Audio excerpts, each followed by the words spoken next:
Your page has some issue, এই সমস্যাটি কি এসেছে? যদি এসে থাকে তাহলে কিন্তু খুবই বিপজ্জনক। যাতে না আসে তার জন্য আমাদের কিছু কাজ করতে হবে। তো আজকে এই বিষয় নিয়ে আজকে একটা লং ভিডিও নিয়ে চলে আসছি।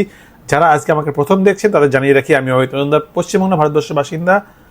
আমি চলে এসেছি আপনাদের সামনে একটা লং ভিডিও নিয়ে, যেটা অনেকের প্রোফাইল বা পেজে কিন্তু দেখা যাচ্ছে যে your page has some issue. তো আমরা আজকে এটা জানার চেষ্টা করব কেন এই সমস্যাটা আসে। প্রথমত আমি খুব শর্টলি বেশি সময় নেব না, জানিয়ে রাখতে চাই যে কেন এই বিষয়টা আসে, কীভাবে সমাধান করতে পারবো।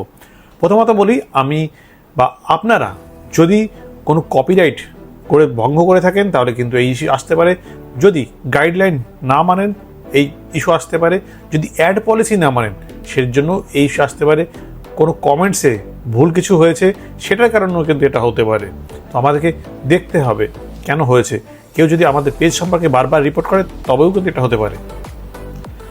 আবার যদি মিসলিডিং ইনফরমেশন বা ভুয়ো তথ্য আমরা শেয়ার করি তার ক্ষেত্রেও কিন্তু আমাদের your page has some issue কিন্তু এটা আসতে পারে। এবং আনইউজুয়াল অ্যাক্টিভিটি সবচেয়ে আর একটা বড় কারণ আমাদের এই নোটিশটা আসার, সেটা হচ্ছে আমরা অনেক সময় কী করি, বেশি বেশি লাইক করি, বেশি বেশি ফলো করে ফেলি। এটাও কিন্তু আনইউজুয়াল অ্যাক্টিভিটির মধ্যে পড়ছে। এটাও একটা বড় কারণ হতে পারে আমাদের পেজের ইস্যু আসার। সাথে সাথে কিছু অটোমেটেড টুলস আছে, সেখান থেকে আমরা পোস্ট করি, সেই পোস্টের কারণেও কিন্তু আপনার পেজে আসতে পারে এই your page has some issue. সুতরাং আমাদের প্রত্যেকটা পদক্ষেপ ভেবেচিন্তে এবং গাইডলাইন মেনে কাজ করতে হবে। আমি প্রত্যেক ভিডিওতে যেটা বলে আসছি, অবশ্যই গাইডলাইন মানুন। ফেসবুকের গাইডলাইন সবার আগে, কারণ এখানে শ্রম দিচ্ছেন এখানে আর্নিংয়ের জন্য, সেই আর্নিংটা কিন্তু বন্ধ হতে পারে। এমনকি যদি এই স্ট্রাইকটা বারবার আসতে থাকে আপনার পেজ বা প্রোফাইল কিন্তু ব্যান হয়ে যেতে পারে। সেটা কিন্তু খুবই খারাপ হতে পারে আপনার জন্য।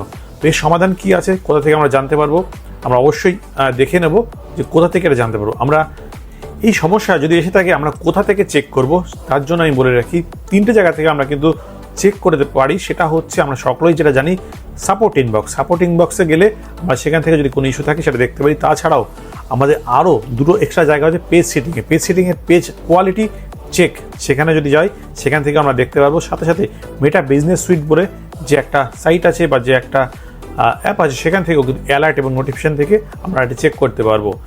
যদি এই ধরনের ইস্যু থাকে তার সমাধান কি? অবশ্যই সমাধান আছে। সমাধান কি নেই? সমাধান আছে। আমাদের সমস্যাটাকে চিহ্নিত করতে হবে, কোন ভিডিওতে বা কোন পোস্টে এই সমস্যাটা এসছে। যদি চিহ্নিত করতে পারি, আমি সাজেস্ট করব সেই ভিডিওটা আপনি ডিলিট করে দিন। যদি সমস্যার সমাধান করতে হয় ডিলিট করতে হবে। সাথে সাথে যদি সেটাও না চিহ্নিত করতে পারি, আমরা ফেসবুক টিমকে কিন্তু এটা রিকোয়েস্ট করতে পারি, একটা রিভিউ দিতে পারি।